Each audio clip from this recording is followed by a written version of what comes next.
able to have a say in this election. So thank you again. Right on. Yes, we're going to go inside. And we're going to wait right by the door and say hi to folks out here that have been waiting. Okay, I'll follow your lead. My daughter in Austin said I have to. Well, tell her I said thank you because Austin was so big for us in the last election. Made such a difference. So I bet you she was part of that. We have to change the color of Texas.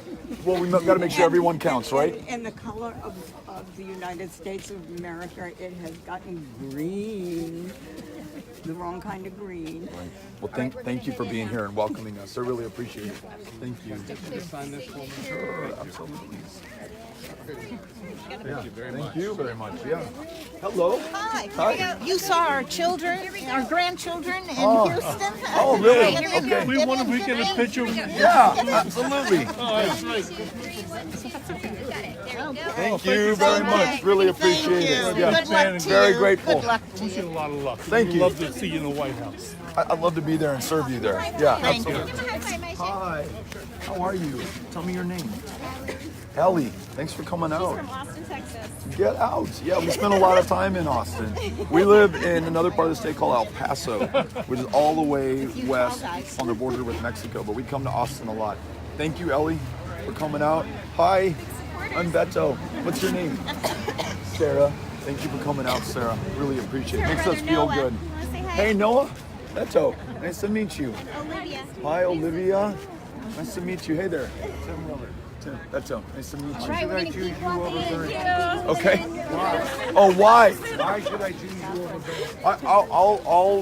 I'll introduce myself, and I would love for you to make a decision, not in contrast or against anybody else, but what we're for. And so I'll do that right now. you talk.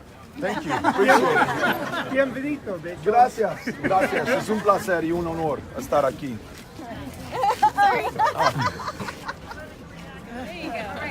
Nos vemos adentro. Thank you very much. Appreciate it. Oh, I would love to take a selfie with the librarian. Hey. Give him hell, Beto. Hi. Thank you very much. We gotta get started. Last one. All right. Thank you very much. When are you going to be back? Or will there be a big enough lead so people can ask you questions? Soon. Yes, sir. And let me just Good night. Thank you all for welcoming us to Laconia. This is our 10th out of 10 counties that we have visited over the last 2 days. Grateful to be in Belknap County. Grateful to be with the leadership of Belknap County. And to answer the question that was just posed to me by this gentleman, we will be back. We'll find a larger space to make sure that everybody can come inside, be together, that I have the chance to answer your questions, benefit from your experience, your wisdom, your perspective on the issues, the challenges, the opportunities that are most important to you, because if they are important to you, they're important to me, they're important to this country, regardless of whether you're a Republican or Democrat, come from a big city or a small town, can go back 10 generations with your family in America, or just got here 10 days ago. All that matters now is that we are Americans, we are human beings, and we have the opportunity to fulfill this country's promise against the greatest set of challenges in our lifetimes. And I'm so grateful to be doing this work with you. And I want to remind us that come summer of 2020, regardless of who you support now or who you support along the way, we will all be behind the same nominee, whoever she or he is, and will make them successful against this president.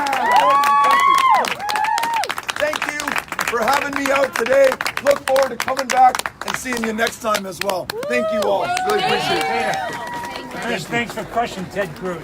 He deserved it. Thank you. Thank you so much. Thank you, and thanks for wearing the shirt and supporting us. I saw that. Appreciate it. Thank you very much. Yes. Yes. All right. Sorry. Thank you.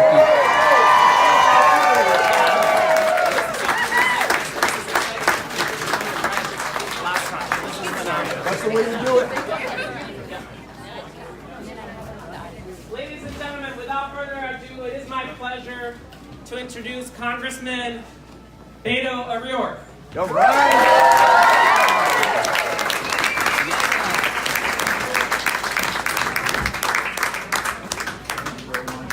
How's everybody feeling?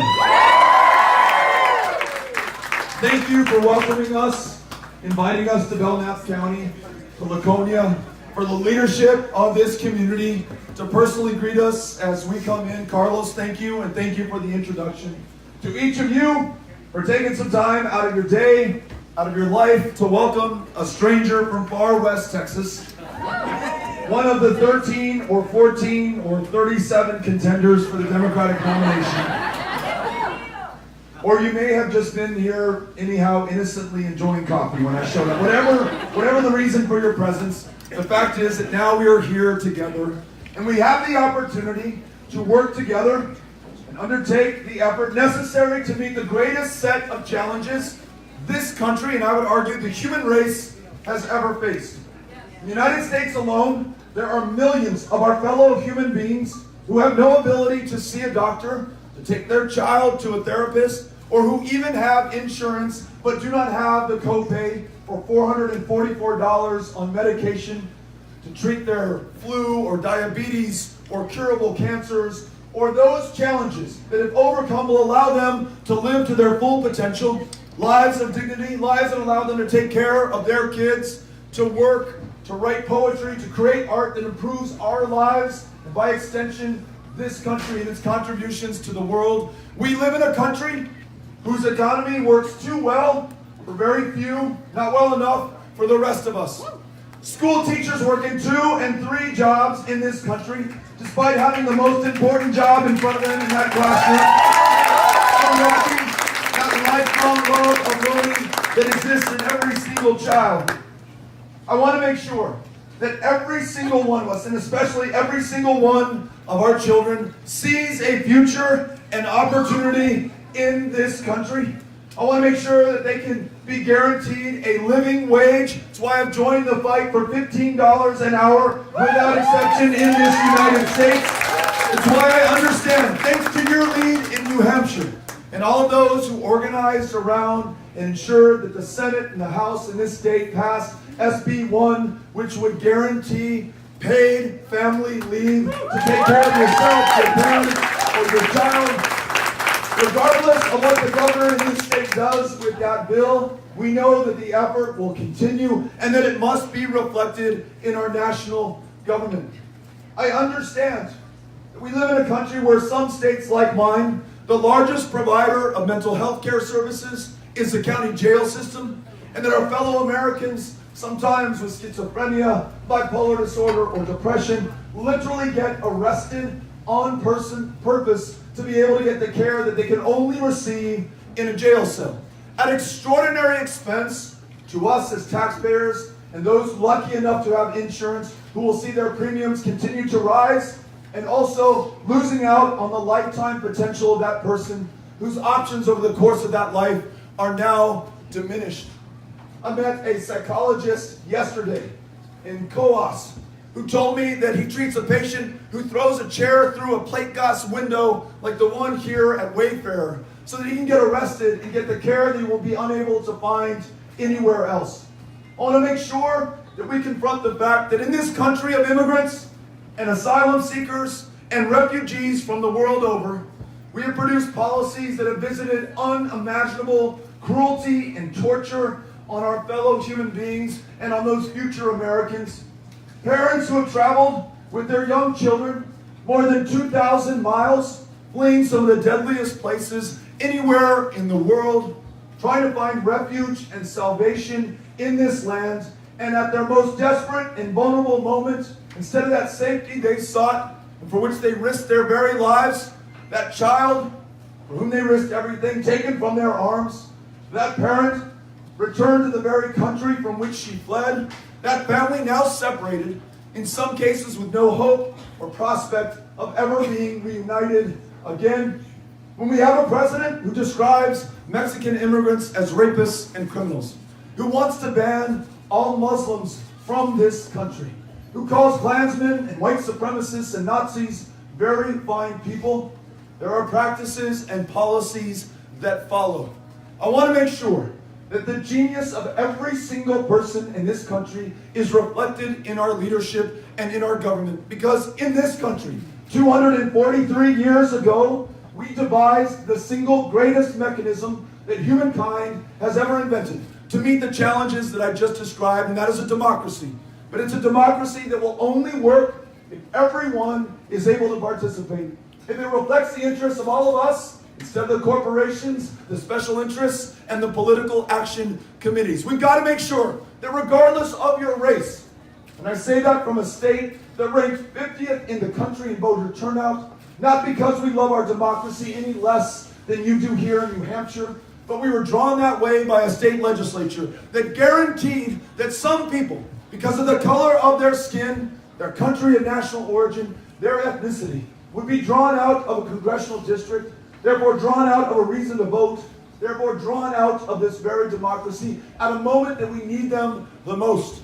You add to that racist voter ID laws in our state, where you can use your permit to carry a weapon to prove who you are at the ballot box, but you cannot use your student ID at Texas Southern University to prove who you are at the ballot box. If we are going to confront every one of these challenges, and the greatest of them all, the existential threat of climate change, produced by our own excesses and emissions and inaction over these years, in the 12 years left to us, that the scientists agree, we can stop this planet from warming another degree Celsius.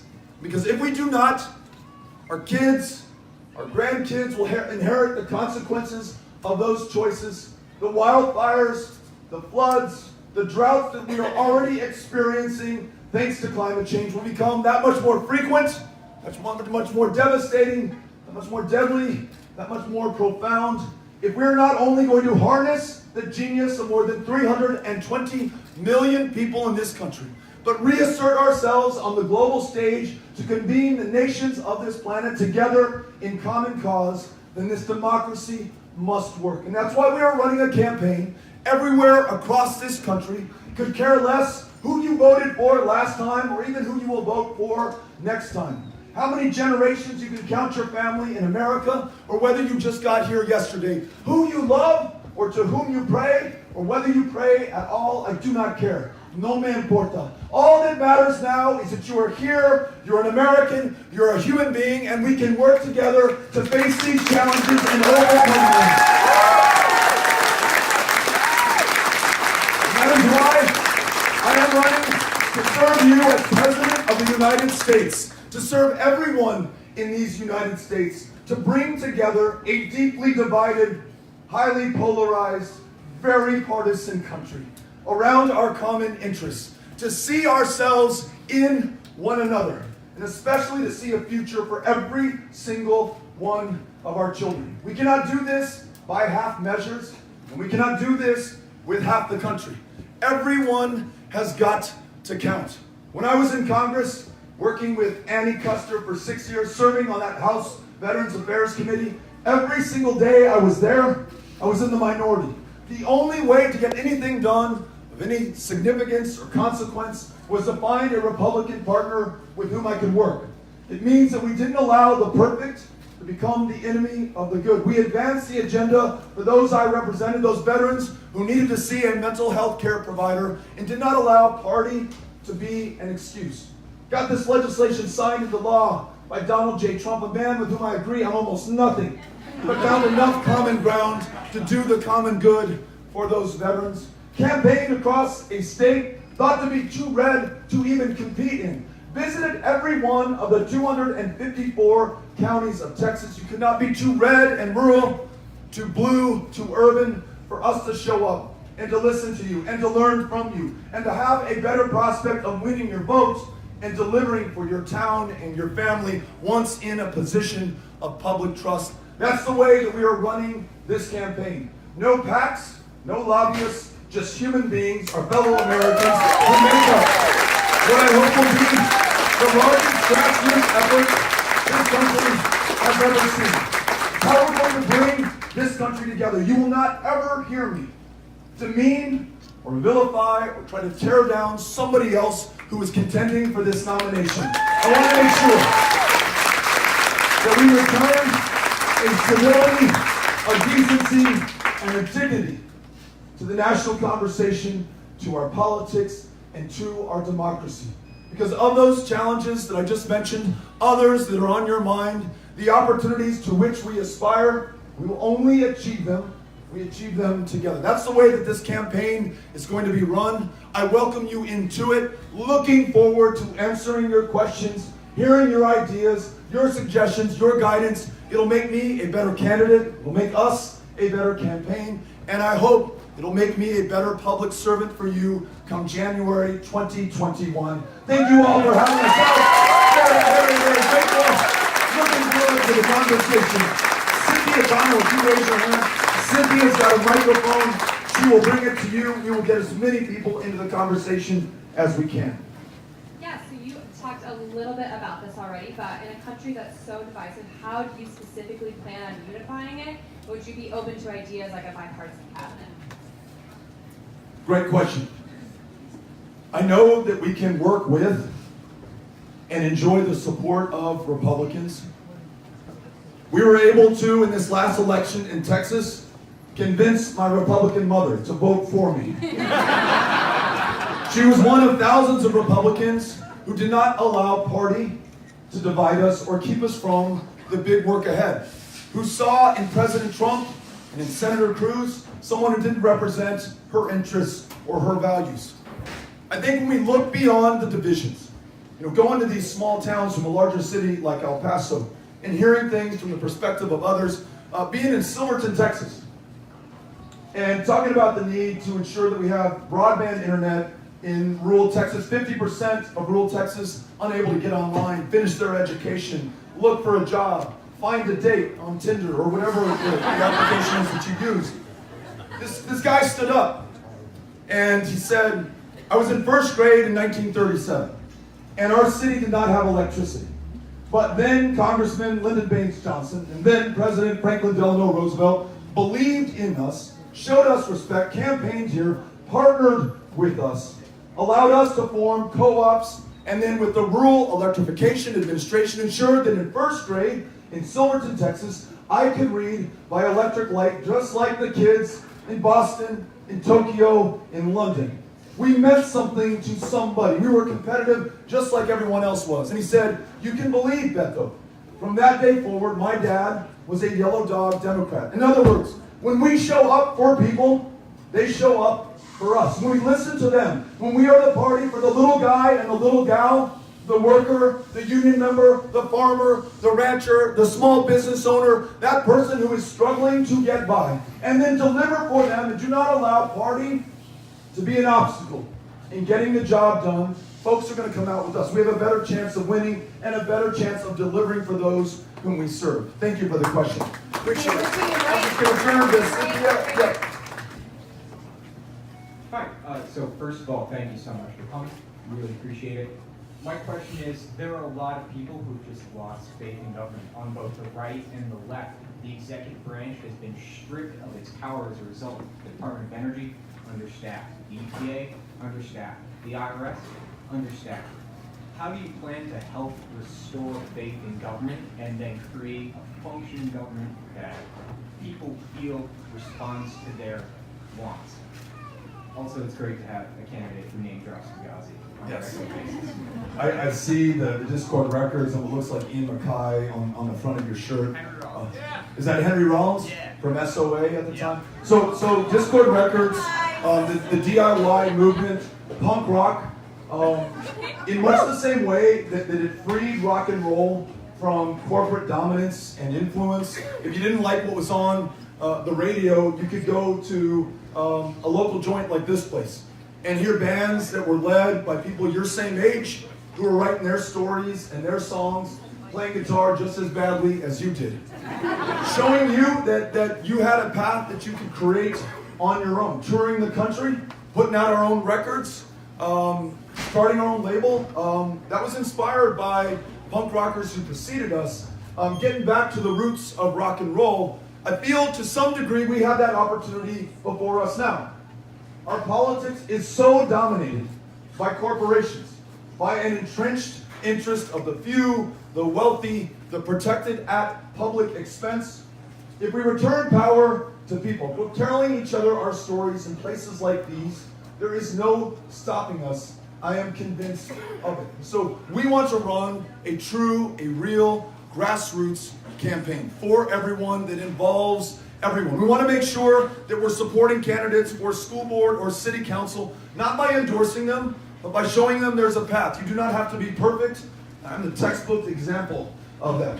But our mistakes, mine in particular, do not have to end up defining you. We make sure that we recognize our common humanity. We can make sure that we bring the best out of everyone, that instead of tearing each other down, we bring out the best and lift each other up. So that's the way, in part inspired by Discord Records, the label that you have on your shirt, that we are running this campaign. The first part of your question was, How are you going? I got carried away, I'm sorry. How do you plan to rebuild the executive branch and rebuild people's faith in that? Thank you. On the left and right, they've lost it. How do you rebuild these executive branch departments that are currently being led by people who do not believe in the functions that those departments are performing right now? You have people leading the EPA who do not believe in environmental protections. I think you have a challenge with your groundwater here in New Hampshire, owing from PFAS, the coating on non-stick pans. I want a vigorous, well-funded, well-financed EPA that can protect your kids' drinking water, the air that we breathe, the soil in which we plant trees. 48 water systems in the state of Texas where it is not safe to drink the water. Unconscionable, immoral, very expensive to take care of after someone becomes ill from drinking that water. Let's invest up front in our waterways, in our soil, and in our air. Let's hold polluters accountable. Some communities more than others, and typically they are lower income, and communities of color will bear the brunt, the cost of that pollution. So let's put a price on it and ensure that the dividends from what is paid in disproportionately go to those communities that have disproportionately been affected. Same holds true for the Department of Education and other major departments led by people who seek to undermine what those departments were created to support in the first place. So thank you for asking that. Let's re-empower those executive agencies. Thank you. I'm just going where the microphone is. Hi, thank you so much for taking my question. Climate change is a topic that I find often disputed in politics, which really confuses me because it's going to affect Democrats and Republicans alike. As president, how would you take action to mitigate CO2 emissions and curb climate change? Because while it may not have an impact on your generation, it will certainly have an impact on mine. Thank you for the question. You're right. You more than I will bear the consequences of the action we take or the inaction that will define us. We were in a rural community in Texas, and a young mother came with her kids, said she'd never been to a town hall meeting before. She's a Republican, had never voted for a Democrat, was missing her son's basketball game to be at that meeting because she was a farmer. She's farming the same land that her grandparents farmed, that her parents farmed, but what her parents and grandparents had planted and had grown and made that farm profitable, she was planting and was no longer growing. And she said, I'm here to tell you that climate change is not something that we have to prepare for. Climate change is already happening in my life. This is untenable. We're not going to be able to stay farming this land. You ask the people in Houston, Texas, who saw 58 inches of rain fall from the sky during Hurricane Harvey. That is the landfall record for as long as we've been keeping records in North America. And it's the third 500-year flood in 5 years in just that one part of the United States. The droughts that we see in the Panhandle in West Texas, which undermine our ability to grow the food and the fiber that feeds and clothes not just America, but so much of the rest of the world, the wildfires in California. The fact that before the civil war in Syria, which has produced one of the greatest humanitarian catastrophes since World War II, you saw record droughts that forced people from the countryside into the cities, providing additional tinder for the conflagration that would then engulf that country. So climate change and its consequences are being felt right now. People are dying. They're leading diminished lives because of the inaction that has defined us so far. That doesn't have to be the case going forward. So, switching from a fossil fuel-based economy to one that is based on renewable energy. In Texas, you may not know this, we're #1 in the nation for the production of wind energy. In my hometown of El Paso, which has more days of sunshine than not. We are building utility scale solar right now out in the Chihuahuan Desert. Biofuels that we see in Iowa, the jobs that come with retrofitting existing buildings so that they are sustainable. Food waste, which is one of the greatest contributors to climate change in this country. These are all opportunities for us, and they're also economic opportunities. The two fastest growing jobs in this country are wind jobs and solar jobs. One of the reasons that I like the Green New Deal is not only does it call out the crisis and the consequences if we fail to act, it charts a bold, ambitious path forward that does not try to separate issues of climate and economy and communities that have already borne the brunt of these challenges, and asks that we put those who have been last, who have sustained the consequences of climate change, first in benefiting from a carbon-free economy going forward. Last thing, if we're truly going to prevail, we've got to answer the question asked to me by another farmer, this time in West Burlington, Iowa, just last week. She said, Beto, you may or may not be right when it comes to climate change and what we need to do, but I don't want my family and this country to bear the burden of these expensive, costly, life-changing changes for our country. In other words, if we did everything that we could, it would still not be enough to avert this planet from warming another degree Celsius. So we need to, more than ever, become, again, the indispensable nation. Lead by example, reassert our global leadership, and convene the countries of the planet together. All of that will need to take place in order to answer your question in the positive, make you proud of what we did at this moment, make your kids even prouder, and I certainly plan on being part of that. So thank you for the question. All right, thank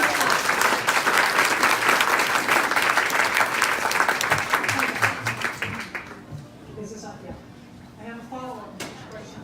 I have a follow-up to this question, and I thank you very much. I'm worried about you. I'm worried about my daughter. I'm worried about my grandkids. I'm a member of the Citizen Climate Lobby, and I've been reading a lot about climate change. Two specific policy questions. Yeah. What will you do about the U.S. current policy of fossil fuel subsidies? That's number one. Number two is, will you support the current fee and dividend, carbon fee and dividend bill that is in Congress? It's about to come to the Senate, I believe. Two specific policy questions. So one, we should not continue to subsidize the extraction of natural resources that are these fossil fuels that contribute to the greenhouse gases that we're emitting, that are literally cooking this planet. And if we allow it to continue in this current trajectory, will cook us to death, the future generations that follow us. I hate to put it in those stark terms, that's exactly what the scientists say is going to come unless we take action right now. Instead, I would like to see us ensure that we fully invest in the renewable energy technology. So that includes transmission lines. The way that Texas became the leader in the production of wind energy was not because of the Democratic Party or the Republican Party. It was the state coming together under the governorship of George W. Bush, who invested millions in those transmission lines to take it from the wind turbines to the users of that electricity. We need a commensurate investment nationally in the infrastructure, which is connected to the jobs to put that infrastructure up, to carry it. We need to invest in the technology that is not yet there to store in batteries the wind energy that we generate, the solar energy that we generate when the sun is down, when the wind is not blowing. That's something that we can lead on. Whichever country figures that out will own the future, and I want it to be the United States of America. So I don't want to see any additional subsidies for fossil fuels, and I want that investment made in renewable energy. And to your second question, not only do we have this extraordinary mechanism of democracy to meet these challenges, we have an exceptional engine in capitalism to generate the innovation, the entrepreneurship, the creativity, the resolve, the capacity, the market forces, in other words, to ensure that we speed this change. So yes, I think there should be controls. I think there should be costs in the market that encourage energy producers to do the right thing. In addition, I want to make sure that everyone understands, in addition to government action. So reinstating President Obama's Clean Power Plant Plan, which has been rolled back by this EPA, cleaner vehicle emissions standards, but also giving those entrepreneurs and business leaders the signal from the market and the consequence in the cost for polluting so that we do this in a far greener, far more sustainable way and meet our targets. Thank you for the question. All right, to your left. To my left. Over here.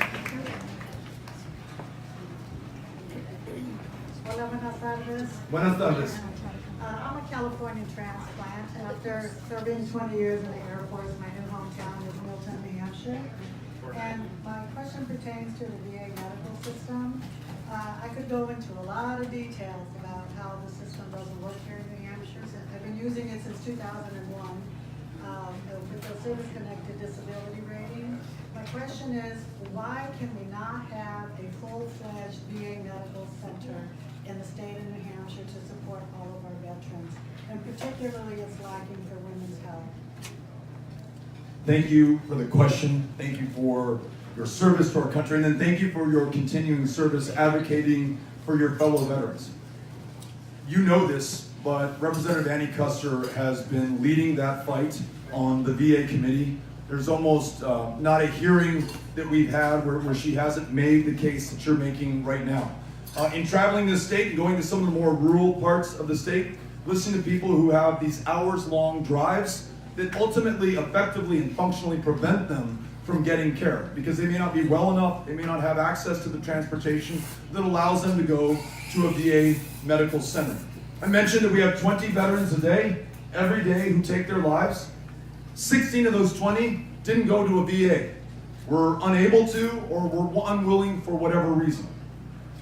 In El Paso, when I was sworn in, we had the worst wait times in the United States of America for mental health care access at a VA, but we did not allow that to become our fate. We joined forces with public and private providers and caregivers alike, worked with the VA, went from 68 full-time mental health care providers in El Paso to today we have something close to 115, went from dead last in the nation to some days outperforming the national average, and then we took what we learned and tried to apply it nationally. Hearing from veterans like you about fellow veterans who return with other than honorable discharges, which at that point by law prevented you from getting care.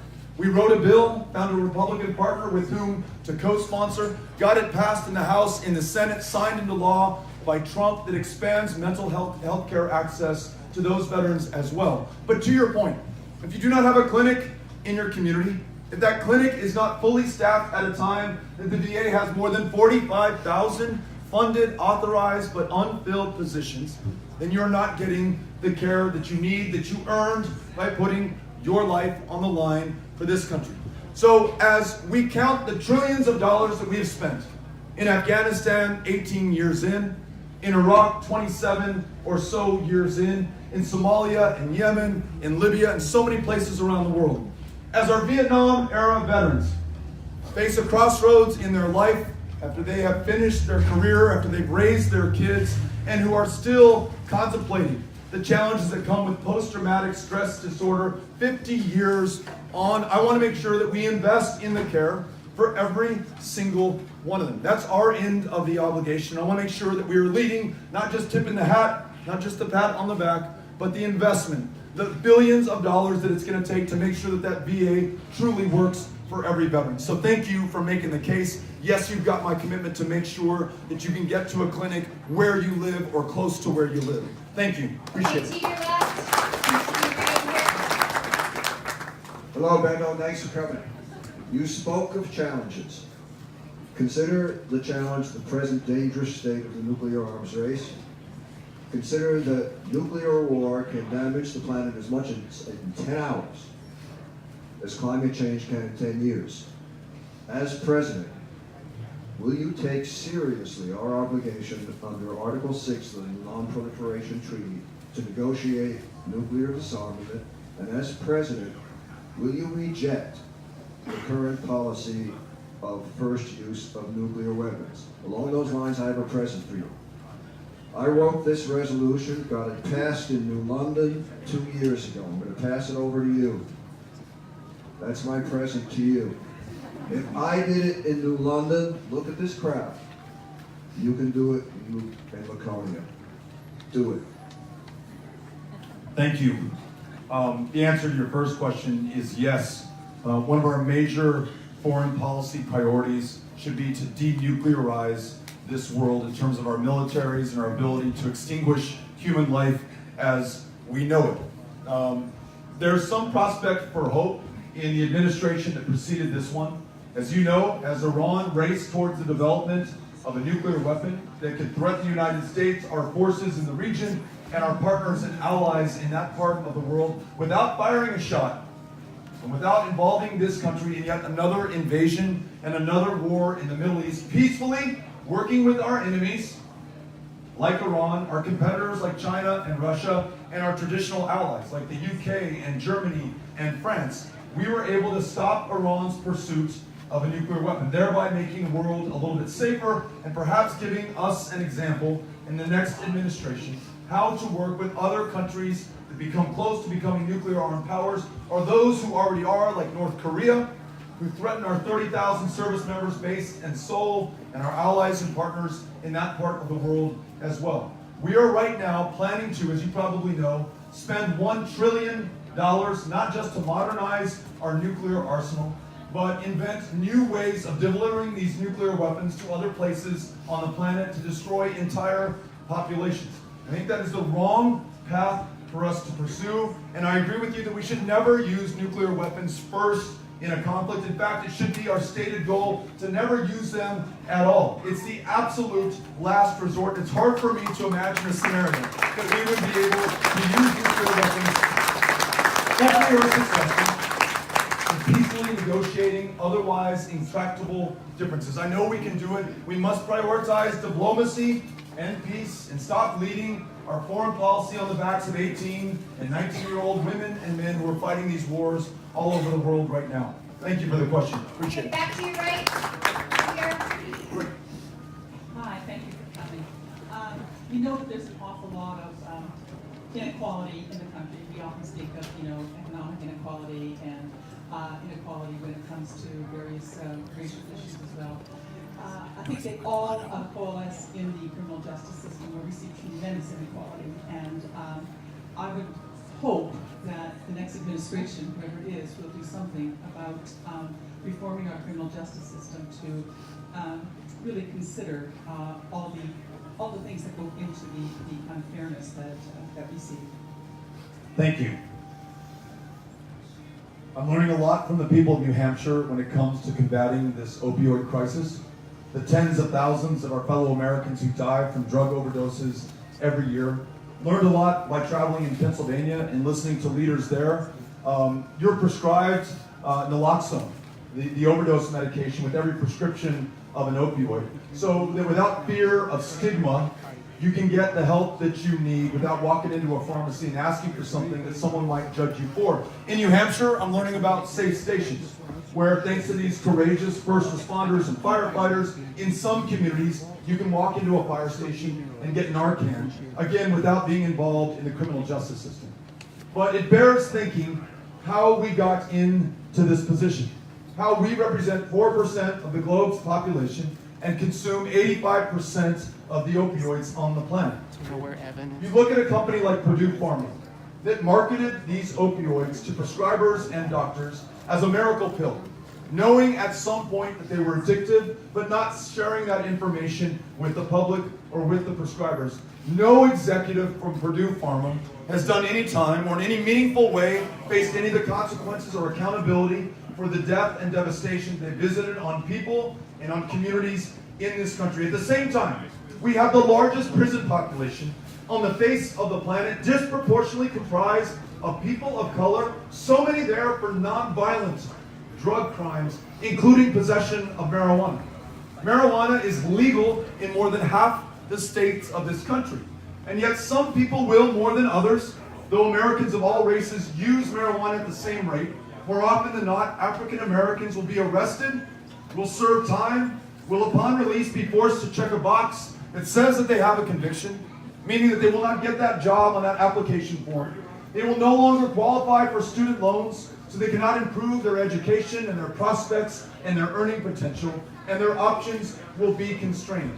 So not only must we end the prohibition on marijuana, not only must we expunge the arrest records of everyone arrested for possession of a substance that's legal in more than half the country, we have to make sure there is real criminal justice accountability for those who are visiting this kind of death and devastation. And I look at these corporations, these special interests, this concentration of wealth and power and privilege that has upended our democracy and our criminal justice system with it. If in addition to that, we can end the practice of private prisons and a profit incentive to keep people locked up for longer and longer with these mandatory minimums, we're going to be a fairer and more just country. Thank you for the question. Okay, same spot, and we have time for 2 more. Okay, Hi, Beto. Thanks for coming. thank you. 12-year Navy veterans served during peacetime. We agreed to preserve, support, and defend the Constitution. And one of the things I'm sick and tired of seeing is immigrants getting beat up. And they make it so darn hard to become an American citizen. Isn't there a way that we can streamline the immigration process, including military or federal, like forestry service that will allow legal aliens and those who come here seeking asylum to get to the point of citizenship faster, saying that they understand the Constitution, they can speak the language? Why does it have to be so difficult for everybody? Thank you. Thank you for the question. Thank you for your service. Thank you for advocating for your fellow veterans, including those who've been deported from the United States after their service to this country, willing to take a bullet for the rest of us, and now languishing somewhere else with no hope of being able to go to the VA or enjoy those earned benefits that they laid their life on the line for. So if we go back in time, in my hometown of El Paso, Texas, there was an undocumented immigrant named Marcelino Serna, more than 100 years ago. Came here to find opportunity, perhaps to be with his family. This country entered the First World War, and he joined the United States Army. When his drill sergeant discovered that he was not a citizen, he said, Serna, this is not your fight. Every man in this unit will be going to France, but not every one of them will be returning home. Why don't you go back to El Paso or to Chihuahua or wherever you're from, and don't go over with the rest of us. And of course, Serna, like any good American, said, no, this is my fight, this is my war. He came back from France, the most highly decorated veteran from all of Texas to serve in that war. And as we are contemplating building a 2,000-mile wall with Mexico, my hometown just dedicated a new bridge to Ciudad Juarez, and we named it after Marcelino Serna.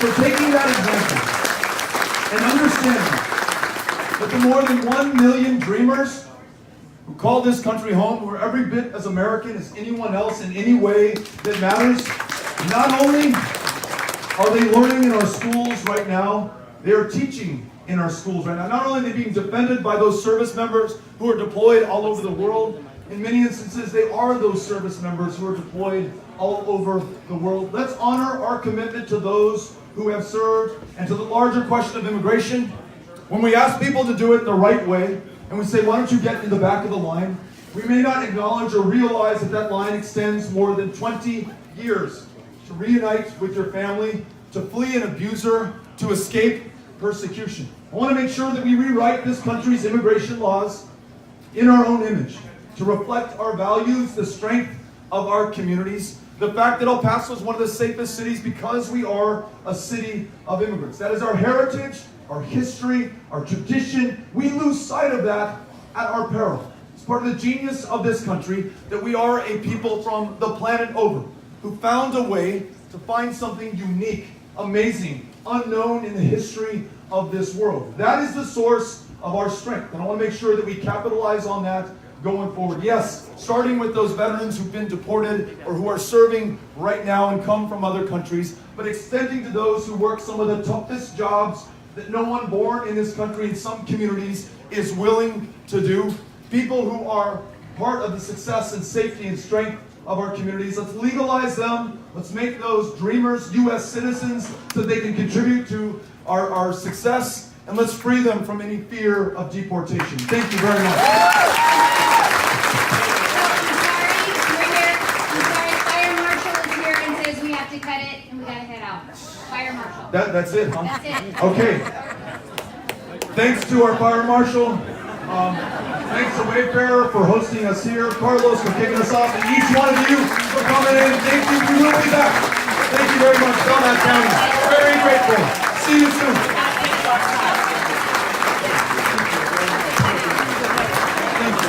very grateful. Thank you. I'm going to do my best. Beto, you gotta go out.